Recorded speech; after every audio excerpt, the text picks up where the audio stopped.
بس يا شيخ انا عايز اوصلها للناس يا مدرسين، اقول لهم مش كامل 10 دقايق عشان ما اوصل حضراتكم. اولا اسمها ربع الشطرنج والثانيه اسمها تربعه. ربع الشطرنج بتحكي احداث الثوره، تربعه بتحكي ما بعد الثوره. نبدا الاول بربع الشطرنج. الثوره في 3 ثواني او 10 ثواني بالضبط، ان هو الربع الشطرنج ده بدايه التحرير، والقطع هي دي الشعب، هي دي الحكومة اللي بتنافس الشعب، والمقابل الوجه الثاني الشعب هو اللي بيحارب الحكومة، فاسمها ربع الشطرنج. دخلت اللعبة تكون أنا أعرفها، لم أرها بل كنت عنها سامع. قلت في نفسي لما لا أجربها ولم يصنف داخلي قاهر. وجدت قطعا وربع تحميها ولم أكن أنا في اللعبة بارع. دور يديني ثم ثالث عرفتها فطاح لي أرضا بألم واجع.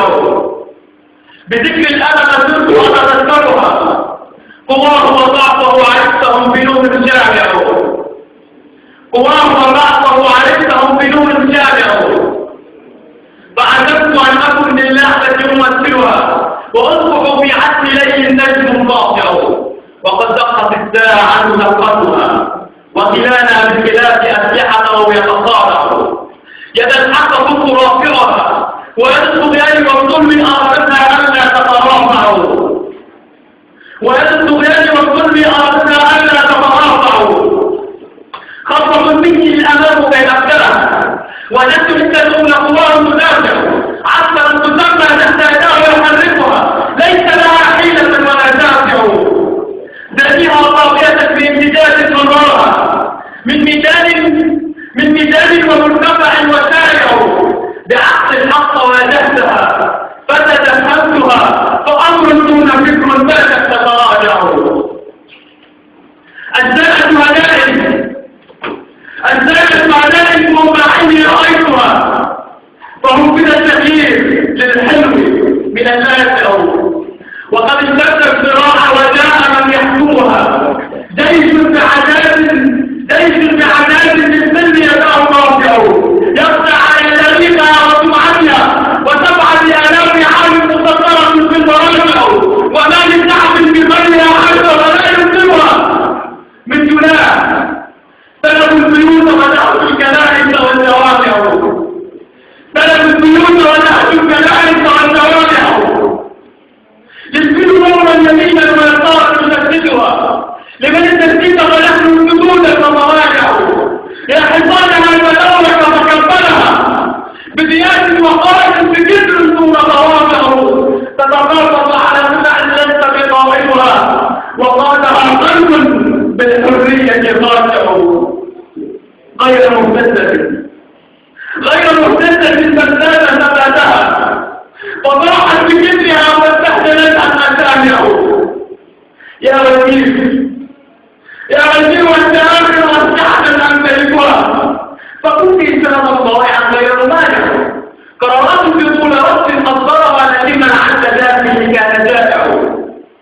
فطلع براهينا فتمكرها فطرح الكيل من المعالي وفقدت فقال إني لست مصدرها فكان فريسة لطالب الحق الفاجع. فقالت عنه قواه كيد تتفرق وطابقها. وقبلها من أجل القرب كانت تتنازع.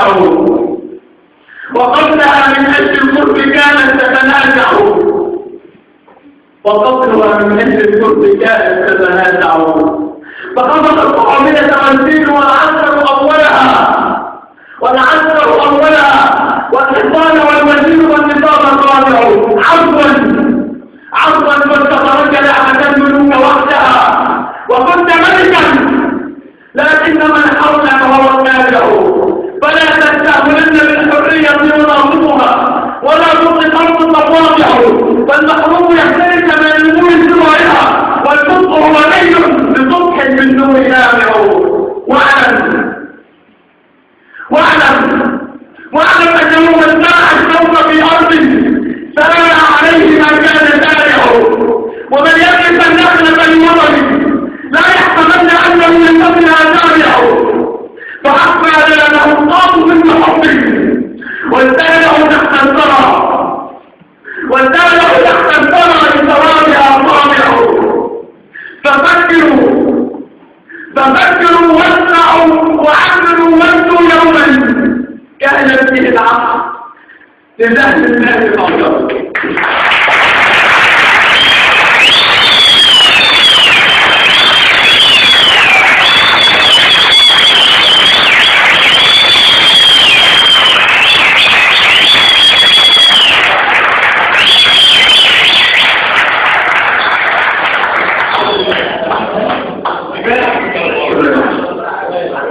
أنا مش كامل 3 ما ترفعه القصة برضه في 5 ثواني يبتحكي في الناس كمشاهير في الثورة كتير جدا يبقى ده هنذكر منه جزء لا يتجسد اللي كان موجود وبتكلم على كده بالنسبة للناس اللي بتقعد في الميدان والناس اللي بتديها مناظر وبإيديها هي تغير وبتغيرش بنقول للناس تعمل ايه؟ أول حاجة الخاص بتديها كشفتان الأول بقول للناس تعمل ايه بعد كده عشان نطلع خط وعشان نفوق وعشان نبنيها بإذن تاني وإن شاء الله بإذن الله عز وجل ما حدش يلعب خط بإذن الله 10 سنين هتكون جنة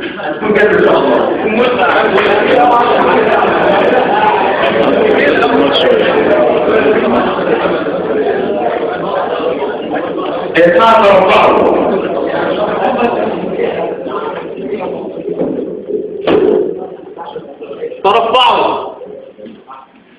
ترفعوا دب اليأس في القلوب فصنع بيتا أسفله مر وأعلاه حافظين يوما بعد يوم يزداد سوءا وعاما بعد عام يملأ بالزاهرين فيه من يتسالى بمال وطن وفي بنوك لأموال غيرهم جانبين وذا منصب في النفوس يتحكم وزواج جاه لرقاب العباد الفالقين وعمالا أسماءهم على الأوراق تعمل بمال قدم لأصحاب الأدراج المفسدين وفيه من لا يرحم ضعيفا لضعفه فيبطل بحقه وهم عاملين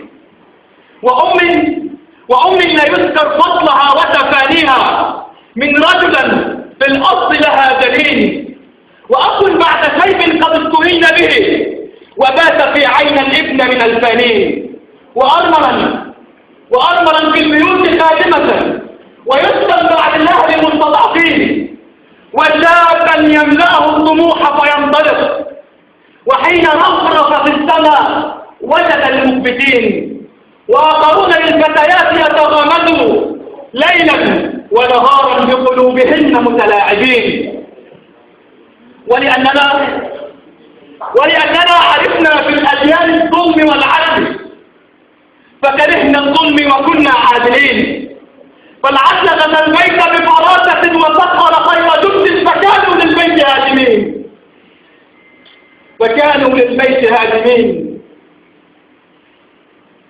فالعدل سخر خير جند فغزا البيت بفراسة فكانوا للبيت هادمين فها نحن قد صرنا على فساد البيت فاهدأوا حتى نكن للأمجاد بنين بشباب كسر السؤال عنه بأين هو فحين وجد أسقط السلاطين والفراعين فهو سندا وعصبا للأمم كنهرا تلقط منه فيزيدك بالساقين فبأيدينا ننحي 30 عاما من الحضارة ونكن من نهي أجدادنا مكملين ولا نذكر سوى الخير والإعمار وننسى قول ننشب ونستنكر وندين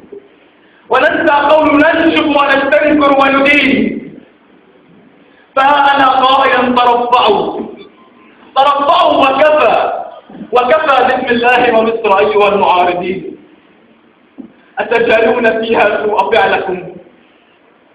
أتجعلون فيها سوء فعلكم أم أنكم له قاصدين عودوا لدنيا الورى وتصبروا كيف كان العلماء والعالمين دون سيف أو رياء أو تحريف كانوا شجرا يخطف ثمره فينبت الملايين، كانوا شجرا يخطف ثمره فينبت الملايين. والأب بعد شيب يزداد تبجيلا، ونكن للأم بعد طول عمر خادمين. والوطن نص تتعدد صفاته، أوله همم للإصلاح مبادرين، ثانيه تربع وعفة ومجدا، ثالثه عقل بحماس فكلاهما متقارنين. كيف أصف نبضاتك يا وطني، كيف أصف نبضاتك يا وطني وأنت نبض للعرب والعالم أجمعين، كيف أصف نبضاتك يا وطني وأنت نبض للعرب والعالم أجمعين.